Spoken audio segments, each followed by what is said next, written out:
Hi, I'm Meshal Malik, and you're watching Indus Special. Now, facial recognition is becoming increasingly popular by app developers, mobile phone companies, and security firms. But as this new technology becomes more widespread, people are also becoming more nervous regarding what the dark side of facial recognition might be. On today's show, we take a look at just that. Joining us for this discussion is Professor Kaunert, who's the Professor of Policing and Security, Director of the International Centre for Policing and Security at the University of South Wales. Also joining us is Robert Pritchard, who is a cybersecurity specialist. Both are joining us from the UK. Thank you both for joining us and welcome to this show. Professor Kaunert, I'd like to begin with you. Now, before I dive into the topic, I'd like for our viewers who are not so familiar with the technology, for you to give them an overview of how facial recognition exactly works. What's important about the matter of facial recognition is, of course, that increasingly we are looking for more and more security. And now with the technology advancing, we're able to do these things in a more and more sophisticated way, which gives individual citizens the idea that they're able to rely more and more on those technological devices. But of course, as you rightly pointed out earlier in your initial description, this has a downside to it, because as we are developing more and more these technological devices, there's also the sense of security that sets in with that. And therefore, by being able to crack that kind of security, in a sense, people also therefore become a little bit more vulnerable. So I think there's both of those sides, the side that makes citizens more secure, but also the side that makes them more vulnerable once the technology advances to the point of actually cracking those. Professor Kaunert, we're going to talk more about vulnerabilities that are associated with this technology. And as you're saying, there are certain things that allow security to become more robust while using this technology. But I will put the question that I put to you initially to Mr. Pritchard and ask him, Mr. Pritchard, could you help us figure out how exactly facial recognition works? Yes, well, hopefully I'll try. Facial recognition is a form of biometrics. So what happens is, in a similar way to when you use your thumbprint, for instance, to access your phone, when you do that, your thumb is scanned or your fingerprint is scanned, and a mathematical process creates a unique identifier based on that fingerprint. And if I can reproduce that by pressing my finger against the scanner and the process runs through and you get the same number out of the far end, you know it must be my finger. It must be the same finger that set up the account. Right. And that's the same thing with facial recognition processes. They will work in slightly different ways, but essentially they take different points of reference on a person's face.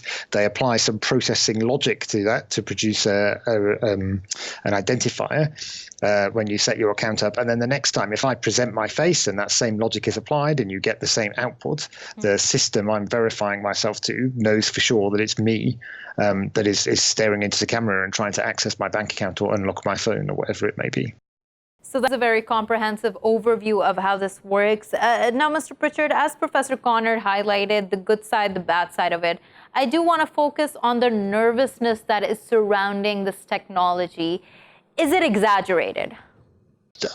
I think it's an unknown area for most people, so I think it's reasonable to be sort of cautious, especially as we've seen that certainly large companies have a pretty poor track record of managing our personal information. So the big advantage of biometrics is that done properly, it's pretty strong authentication. It's very difficult. Somebody else doesn't have my face. So if it's a really robust facial recognition program, it means when I am authenticating to my bank or something like that, it's pretty likely to be me. And that's much better than a password. So as consumers, as users, it can be a positive thing because it means we're less likely to be victims of fraud, for instance. Right. But equally, we're trusting people to hold lots of data about us and hold it in a secure manner. Right. And it's difficult to know what the impact is. If, for instance, my facial recognition data leaks, it doesn't automatically mean somebody can fool my bank. But there's a nervousness around that because it's not like you can't just go and change you can just go and change a password, whereas obviously you can't change biometric data. Right. Professor Christian Kaunert, now Robert Pritchard makes an interesting point there. No one else has your face, so the security that comes with this is robust. But then there are studies that state that facial recognition isn't all hyped up as it is to be. It isn't as accurate on some demographics as it is on others. Especially if we take the African American community, for instance, there are studies that indicate facial recognition often mixes up faces. So what can you tell us about that? I think, as with any system, it provides a certain sense of security initially. So it's very good at doing the sort of things that we as human beings are able to compute onto the system, and as a result of that, make that system safer. So in that sense, it clearly does make a number of things much, much safer. But of course, like with any system, it is as good as the humans behind it, the brains that in a sense develop that kind of system. And of course, this is work in progress. So there are areas of vulnerability, there are areas of weaknesses that we continue to have to work on. And those kind of vulnerabilities, as you're just pointing out, and I think there will probably be more studies coming out that will find other vulnerabilities. I think, as with any system that is designed by human beings, those vulnerabilities exist, and as we do more research, they come out. And as a result of that, they will ultimately make the system stronger and better. But in the meantime, of course, for those that are aware... But in the meantime, Professor Kaunert, I'm sorry to interrupt here, but this is what I want to ask. In the meantime, when security systems are reliant on a technology which can make a mix-up as grave as mistaking someone else's face as someone else's, for example, let's say in criminal profiling, that has very grave repercussions. So it's not just about improving the technology. It's also about how governments are relying on this technology if it's not exactly up to the mark. Isn't that so? Exactly. I think the point is to, in a sense, acknowledge limitations that any system has, and therefore build in other systems in place that are able to mitigate those things. So, for instance, if you have an alert, it depends then what kind of consequence you draw from that. So if a government has a particularly strict hardline policy, then there's obviously also a measure in terms of mistakes and consequences that can follow from that. Whereas if you build a system where you have 2 or 3 fallback options, that if the system doesn't work exactly, you're able to check something else instead, then you're able to mitigate those kind of consequences in a much, much better way. Right. Mr. Robert Pritchard, now I want to talk about the threat to privacy that facial recognition is being associated to. What are some of the dangers of that? How can privacy be invaded with a facial recognition? So I think it goes back to what you've just said. It's the use that governments are making of it. I personally don't particularly think my privacy is invaded if I use facial recognition to unlock my phone, for instance. But if I am having my face scanned as I walk around town, and these things have been trialed in the UK, in various parts of the UK already, it's possible for people to track my location, and just that inherently is perhaps something that we're very unused to, and that itself is quite a violation of privacy. The idea that I can be walking down the street and the cameras, we've been used to CCTV, but what those cameras haven't done in the past is be able to say, okay, this is Rob, and this is where he goes on his daily business when he's walking down the high street in a town. Right. But in all of this, and Professor Christian Kaunert, maybe you'll help us figure out this better. In all of this, is it that regulation needs to be reworked? If this is a privacy threat to an individual, that their government is working towards greater surveillance of them, does this mean that there is need for regulations and laws to be reworked when you're using facial recognition? Yes, I think there definitely always is a need. In terms of new technology, they usually bring possibilities that governments a priori are not aware of, and therefore haven't been able to regulate, and also citizens not been able to be protected in the way in which I think you would hope that in a democratic society we do. And with every new technology, after a certain trial period where we're starting to understand the vulnerabilities better, there's always a need of better and smarter regulation. And I think that is true for this kind of technology as much as it is for other technology as well. Right. Mr. Pritchard, now, with all of this, that there is a need to upgrade rules and regulations, there are real threats to privacy, citizens are feeling more anxious, they're feeling more nervous. There are also estimates that the market for facial technology will reach US $7 billion by 2024. More and more countries we're seeing are investing in more sophisticated CCTV cameras, more sophisticated facial recognition systems. Is the point just surveillance of tracking down where a citizen is going, or is there something deeper than that?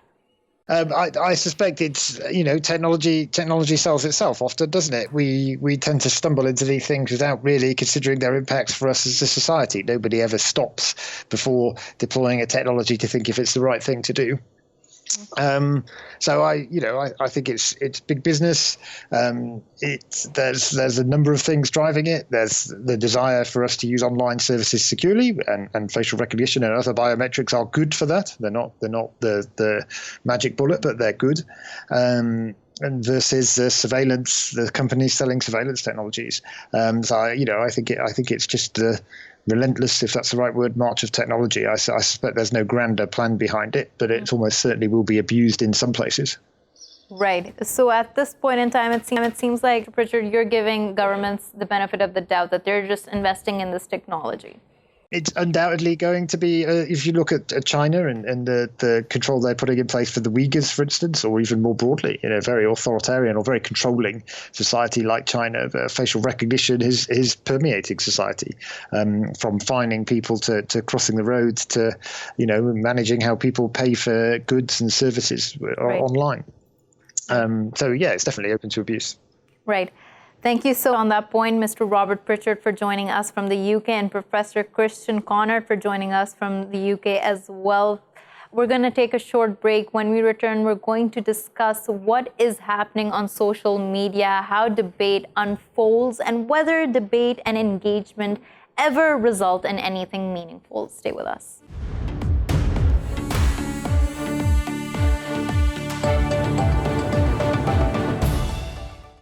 Welcome back to the show. Now, anyone who is a social media user is well aware of how online debate unfolds. There are sides, people give hot takes, some users call out other users for the language they have used, while others engage with the arguments being made. On today's show, we try to figure out whether engaging online with users really helps with meaningful debate and discussion, or does it reflect a depolarization amongst the online community? Joining us for this discussion today is Matthew Hughes, a freelancer, reporter, and copywriter, joining us from Liverpool. Tessa Glinoer, who's an external affairs correspondent for Henry Jackson Society. She joins us from London. And Kareem Maliki, lecturer of political and social studies at Dallas College, joining us from Cape Town. Thank you all for joining us, and welcome to the show. Matthew, I'd like to begin with you. Now, when we're talking about how we're seeing conversations unfold on social media, they're becoming more and more polarized. Do you feel like that's just a reflection of how society is becoming, or do you think that polarization is amplified on social media? That's a great question, and I think there's truth in both things you said. I'm a technology journalist, but I'm also kind of interested in the fact that I think technology, and particularly social media, is possibly the worst thing that's ever been created, particularly when it comes to our discourse. The fact is that online debates are pretty much universally unfruitful experiences, and it's fundamentally because we're either arguing with people who agree with us, or we are effectively not engaging with the other side. And there are some really interesting statistics on this. In 2016, a study of 2,000 UK Twitter users showed that people were universally, across all political affiliations and partisan leanings, more likely to follow and retweet people should they share their own personal political views. They also shared news from sources that agreed with their own pre-existing bias. And there's very little sincere discussion that's happening. A study from PRI from 2016 showed that 13% of us have blocked someone based primarily on the party affiliation or politics. A later survey from 2019 from Comparatech showed that number had risen to 52%. So there's very little gained from online debates. It's fundamentally fruitless. Kareem, now, as Matthew suggests, the entire discourse that happens online is universally unfruitful. Do you share that opinion? Speaking about this matter, is it meaningful or not to debate online? I think, first of all, we have to start dealing with this presupposition. Is it actually us who is arguing on the social media? And I would say perhaps it's not us, it's the virtual characters, those online accounts that we create, we fill it in, and we give them certain identity. We often say that politicians don't represent us. We delegate them right to vote, to legislate on our behalf, and they don't protect our interests. But I would say, or I would ask, are we representing ourselves on social media? Or perhaps what we do, we create a certain image of what we want to be. There is Instagram for that, for fashion and leisure, lifestyle. There is a LinkedIn to create our ideal self to be employed. And there is also Facebook, which is just a general social network. We create certain identity or certain virtual personality of not who we are, but who we want to be. Because if you would talk, for example, about trolling and cyberbullying, right, is it done by the strong people who they want to be? Or is it by some weak people who would like to appear as they are the tyrants and they are some powerful online personalities? Kareem, now help me understand this, and this is something I think about a lot as well. You know that social media allows for people to create certain identities, mold their actual personalities, and change them up a little. But at the same time, when we see so much outrage on social media, there's something that hits home, something that a person feels very personally, very sensitively about, that causes them to show so much outrage. How do we make sense out of those two things? But I think you have to remember that what is it? Identity today. Today, your identity in that coming digital world is essentially your phone, your mobile phone, your smartphone with all the accounts installed. LinkedIn, Facebook, Instagram, maybe Twitter, and whatever. And when you go to the digital world, I don't think we should lie to ourselves and say that we go there to work. We go there to engage in a serious discussion, which requires lots of reflection, contemplation, like would you read and study a serious book. We go there not for work. We go there for leisure, for entertainment, for the dopamine levels. Right. Kareem, this is entertainment. Right. Kareem, stay. I want to jump to Tessa, bring her into this conversation. Now, Tessa, a lot of the discussions that happen on social media aren't organically generated, especially when they're happening between two communities of different countries and it's a time of conflict.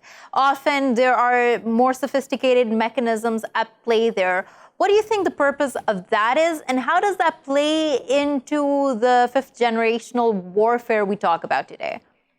I mean, I know that social media gives you the potential for anonymity, and politically speaking, certain countries utilize this potential to create trolling farms, for example, as Russia is known for doing, where they employ young people to just go on the internet and write bad comments about people underneath their YouTube videos or their Facebook posts or their political views to try and sway them in one particular political persuasion, which is not a good use of social media. So you can exploit the anonymity potential of social media to do bad things like that. On the other hand, I think what social media does show and it exploits and reveals is human instinct and what happens to people when they are allowed a kind of, not a safe space, but a space within which to showcase their real feelings. Because when you're on a person-to-person basis, you have so much social etiquette that prevents you from saying what you really think about someone or what you really feel. And I think the social media allows for that to be expressed. Right. So you would say that social media takes away the filters we would have in a general social environment when we're interacting with someone face to face. Is that true, Tessa? Yes, I think it does take away that filter. At the same time, and it's a paradoxical problem that comes about from existing in a vacuum and allowing communication to occur within a vacuum. But at the same time, as it takes away this filter, people are allowed to create their own identities, and it is essentially an illusion of their own reality. But in doing so, they reveal a lot more than they would otherwise in a day-to-day society where you cover yourself up with social etiquette. Right. Matthew, now we're talking a lot about how identities are played out on social media, how people are able to choose what identity they want to have on social media. But do you think, at large, these platforms have any influence on the identities we already have? They influence us on how we see ourselves, what our views already were? I think to a very small extent. It's interesting, the idea of identity, because identity is something that's inherently personal, but in the same respect, social media is also a wonderful dehumanizer.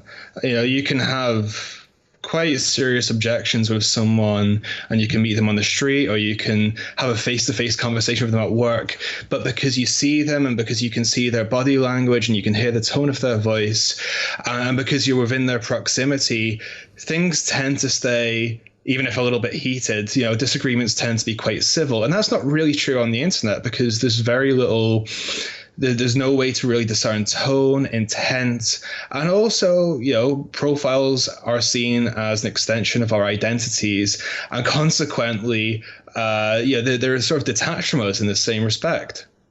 Right. Now, when we're talking about all of this and the polarization that is created, how people often engage with each other, there is a lot of stuff that comes out of it, which is not just harmful for a person who wants to engage in meaningful discourse or debate, but it actually breaks laws. When we talk about cyberbullying or whether we talk about harassment, in all of this, what needs to be done to keep certain boundaries in place and certain lines to be drawn? I think the biggest mistake we can do is to think of media as if it is just a medium. So in the same way, we would think about, you can take picture with the camera, or you can take picture with the smartphone, and it is the same thing. Not true at all. You know that our grandparents, when they were taking pictures, they were keeping them in a photo album. When you take it with your smartphone, immediately smartphone suggested you sharing the picture. So it is not the medium. Technology is not our tools. We entering the world where we become the tools, the extensions of technology. We are today all members of the social media. And social media, they need user-generated content. And they not just inspire us, they provoke us. They want us to share things. And that's what social media became. It's not the place where you read. It's the place where you express yourself and where you're looking for ways to reaffirm your existing belief. So instead of using it as a means to connect the world, yes, we're becoming more polarized, because if I'm a right-wing, I subscribe to right-wing Facebook pages. I'm a left-wing, right. I live in my own left-wing ghetto, and I'm happy. It keeps me reaffirmed my beliefs. Right. Tessa, now, Matthew and both have mentioned this in their discussion, how social media users often create echo chambers of sorts. They follow certain people who match their views. They join groups that echo and resemble their own sentiments. Now, how do politicians exploit this? So cognitive bias is an incredibly powerful thing. And if you have a base network of fans or you have a base network of people who identify with you, you exploit that by posting the same content on Twitter. If it's politics, they usually use Twitter as their main platform, or Facebook, and just keeping that line of content going so as to strengthen the algorithms between the people who follow them and the politicians themselves. The only problem with this is that you're preaching to the already preached. You're not expanding your network and reaching out and trying to become accessible to those who may not agree with you and your policies and your legislation.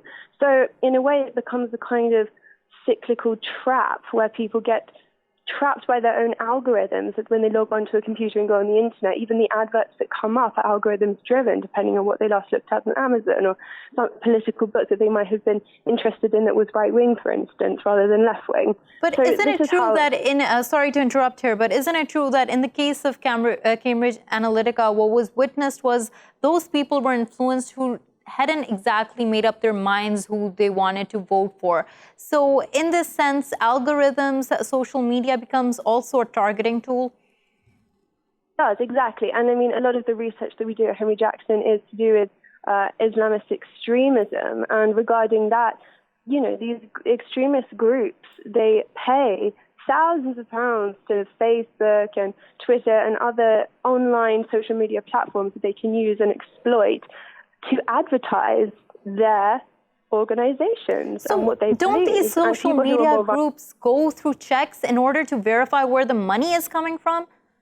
I mean, this is the logical next point, is that social media and these huge technology giants are having a difficult time trying to keep up with the amount of targeted advertising and also fraud advertising, and identity theft advertising, and all of these things.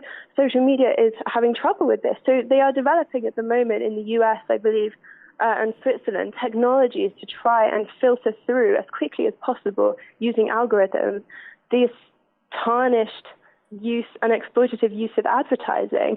But technology develops exponentially, which means that and the proliferation of communication develops exponentially, which means that the technology we have to counteract the negative uses, the detrimental and damaging uses of social media, hasn't caught up with it yet, because we're using it on a quicker, faster and faster basis.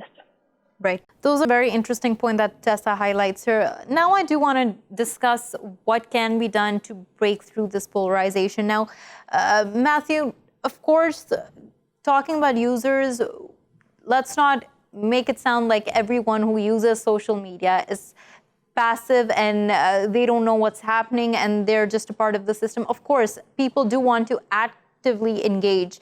If algorithms are preventing that from happening, or their networks are built in that certain way in which they don't see enough information that is opposed to their views, that's another thing. But what advice would you give to social media users to have greater engagement with different views?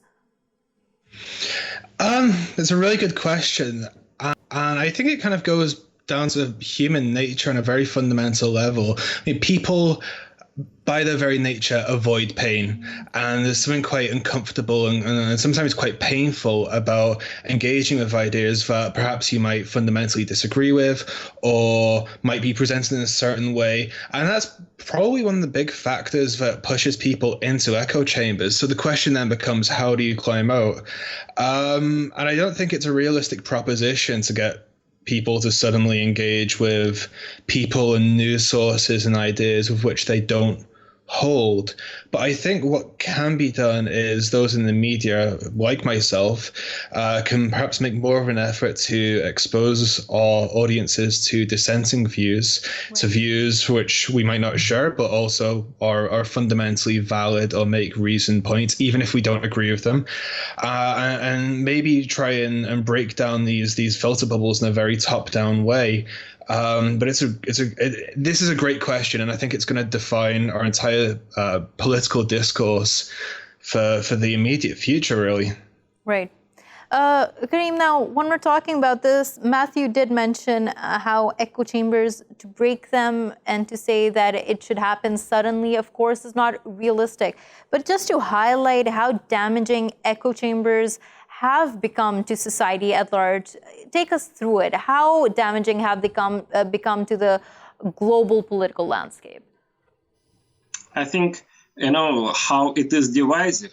In the time of the modern digital media, to give you an example, it's already an outdated concept to talk about globalization, that we are all members of one united human community. So we are now became those kind of, embrace cosmopolitanism, and we abandon our local national cultures. Not at all. From globalization, we have moved already glocalization, where a person can be a member of the community of, for example, video gamers, of one political clan in the game, or maybe those who love jazz, or maybe those who love certain kind of cars. He's the member of that community, and he's more connected to the members of this community all around the world, in no matter in what continents they are. Or maybe he can be a follower of some conspiracy theory propagator, for example. So what is happening, and this is very unfortunate, there is not anymore civil unity. And why there is no civil unity? Because we're not acting anymore as those rational individuals who came together, and that's the idea of the social contract in politics, who get together to delegate our authority and power to the state, to the civil society. This concept is gone, very unfortunately. What is the role of media of this? Unfortunately, we have to understand, as much as media is often presented as an independent watchdog on behalf of democratic society, very unfortunately, media as an industry has its own interest. Media, they need clicks on the ads. They need views. They need support. They need attention. Attention is the most important resource in the digital age, because it is over-communicated, so much content, and our attention is so limited, only 24 hours a day. And fighting for that attention, they need, headlines, right. They need fake news, they need our attention. So the media, unfortunately, have their own vested interest. Right, of course. Tessa, last question to you before we wrap up here. Now, many of the polarizing comments we see, we know that they come from nationalists. We know that they come from those who support right-wing views. But we also know that they are now increasingly coming from people who have very liberal views, who also often target people for semantics and who also target people for other things. Now, in all of this, take us through what happens to debate and discussion. Doesn't it, at the end of the day, just get stifled? I think there's a broader platform because of the internet and because of social media for people to discuss their political opinions, regardless of how different they may be from one another. And that's a platform that reality, tangible, physical reality, just can't catch up to, because we need to organize physically a means, a way to meet a group of people and talk about politics if we wanted to do that in our own physical realities. Online, it gives us a huge platform with which to debate opinions. However, the caveat of an online debate is that, as was mentioned earlier, you don't understand the intention of the person talking. You can't see the psychology of their thinking. So in that sense, it simplifies the debate and people feel more whimsical. They feel like they can, at a whim, say something that they don't particularly agree with, but that they think sounds good or that they think will provoke a response, because they have that identity of anonymity I was talking about earlier, which gives them a kind of defense, a kind of protection from people going after them personally, because they can assume an identity online. So in that sense, it's detrimental to debate, but at the same time, I'm sure that there are platforms online that are devoted to serious discussion about legislation and policy and targeting, trying to improve society as it stands for the better.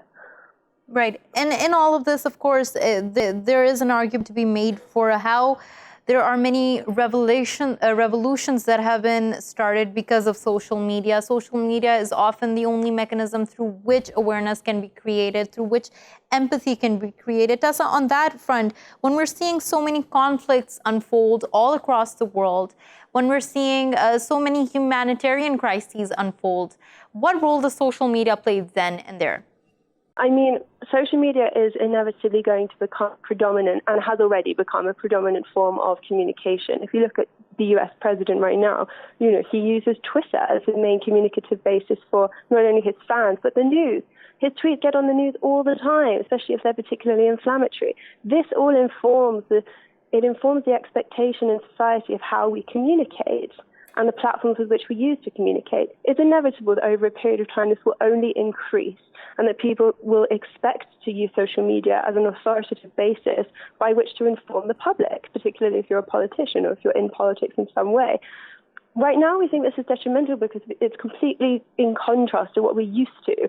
We're used to seeing people talk, and we're used to seeing the psychology surrounding what they say and how they say it. But in the future, this all may change. I don't exactly know in what ways it will change and what it's going to look like in 20 years or even 5 years. But one hopes that for the sake of society, we're going to take the good things, the benefits that come from using an online social media platform by which to communicate with the people. Right. Rather than focusing on the negativity, and that hopefully technology will catch up to the extremist organizations that use online social media platforms to promote their damaging policies. Of course. Matthew, now, I do want to talk to you just before we end the show. Now, Tessa highlighted some of the things in which social media, of course, plays a useful platform for debate and discussion. Now, in all of this, has your view in any way shifted from believing that all debate is universally unfruitful? All debate is unfruitful. I think that social media is ill-equipped to be a venue to hold debate, and I don't think that's changed. But I do think that there are some good elements. I think certainly, even if you look within the echo chambers and the filter bubbles themselves, you can see that, okay, well, perhaps there is good from this. You get people who are of the same mind, and then they can manifest themselves in ways that creates real world change, in terms of, launching protests about some sort of injustice. I think there are a few kernels of good within social media, but I think on a very basic fundamental level, they're few and far between. I'm still a cynic, I'm sorry. No, thank you so much for that discussion, and in a very interesting way. That was Matthew Hughes, who's joining us from Liverpool, Tessa Glinoer, who's joining us from London, Kareem Maliki, who joined us from Cape Town. Thank you for watching Indus Special. We will see you next time with more stories. Till then, goodbye and take care.